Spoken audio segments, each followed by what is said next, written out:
ပဲမင်္ဂလာပါရှင်ချိုကူကင်း channel မှာပြန်လည်ကြိုဆိုပါရရှင်ကျမဒီနေ့ချက်စားမှလေးရတော့ကျုပ်တုတ်ကလေးပဲဖြစ်ပါတယ်ရှင်အားလုံးပဲ like ပါကြည့်ရှုအားပေးကြပါအောင်နော်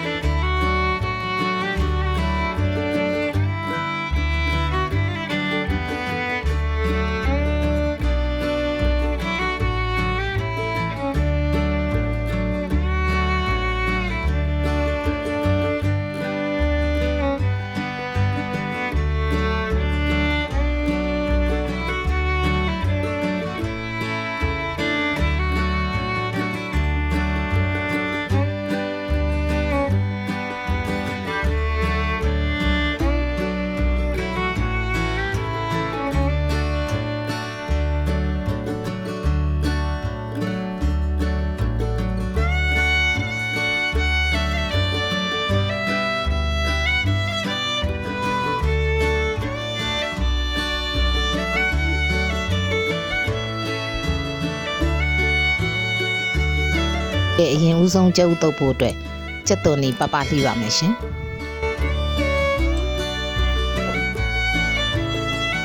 ကျုပ်ကိုကြော်စားရတာလဲညင်းဝေလာတယ်ချက်စားရတာလဲ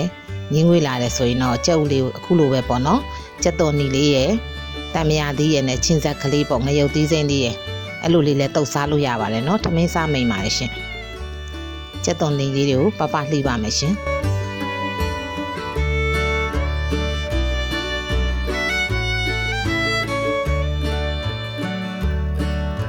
ပြီးသွားရင်တော့ကျွန်မငရုတ်သီးစိမ်းလေးတွေတေးသေးလေးတွေလှီးပါမယ်ရှင်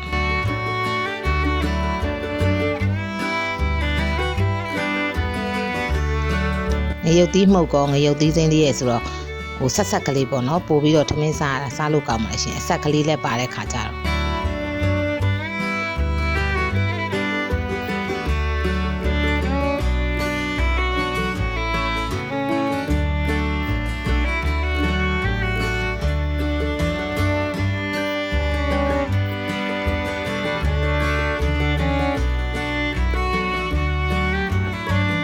ပြီးသွားရင်တော့တံမြာသီးလှီးပါမယ်ရှင်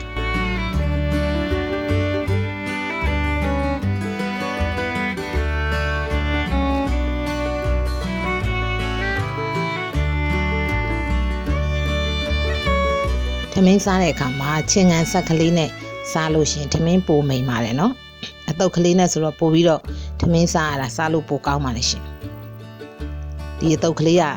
ခက်လည်းမခက်ခဲပါဘူးနော်လွယ်ကူပါတယ်ပြီးတော့ကျွန်မပြုတ်ထားတဲ့ကြက်ဥလေးတွေကို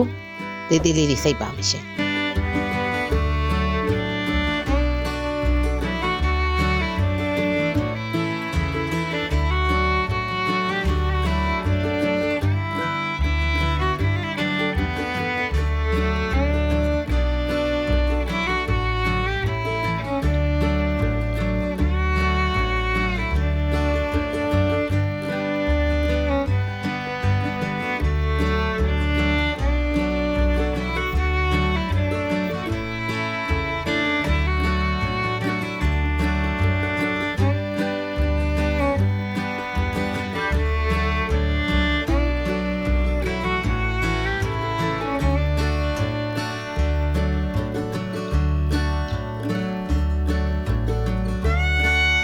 ပြီးသွားရင်တော့ကျမလိုအပ်တဲ့အစာပလာထည့်ပါမယ်နော်အရင်ဦးဆုံးကျမတို့ငရုတ်သီးအကြက်မှုတ်ထည့်ပါရရှင်ပြီးရင်တော့အချိုမှုတ်ထည့်ပါမယ်နော်ပြီးရင်တော့စားထည့်ပါမယ်ရှင်ငပြိုင်နဲ့မတုပ်ပါဘူးနော်စားလေးနဲ့ထည့်တော့ရပါမယ်ရှင်ပြီးသွားရင်တော့ကျမတို့တံမြာသီးညှစ်ပါမယ်ရှင်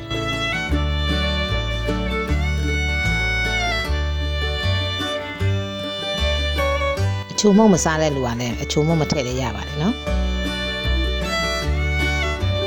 ပြီးသွားရင်တော့ကျွန်မစီစိမ်းထည့်ပါမယ်ရှင်စီချက်မထည့်ရပါဘူးနော်စီကိုအစိမ်းမထည့်ရပါတယ်ရှင်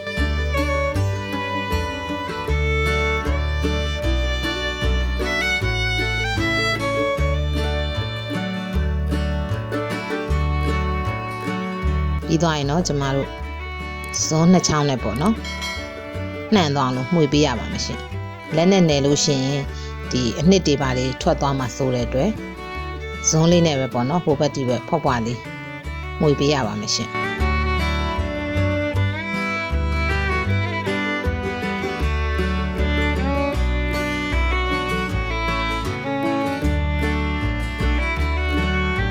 စီလေးနည်းနည်းလေးလိုတဲ့အတွက်ကျွန်မစီနည်းနည်းထပ်ထည့်ပါရှင်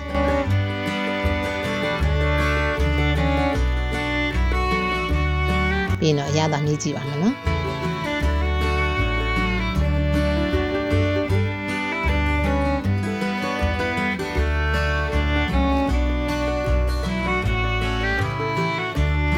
ခုဆိုရင်နော်အရသာကောင်းမွန်တဲ့ချင်းငံဆက်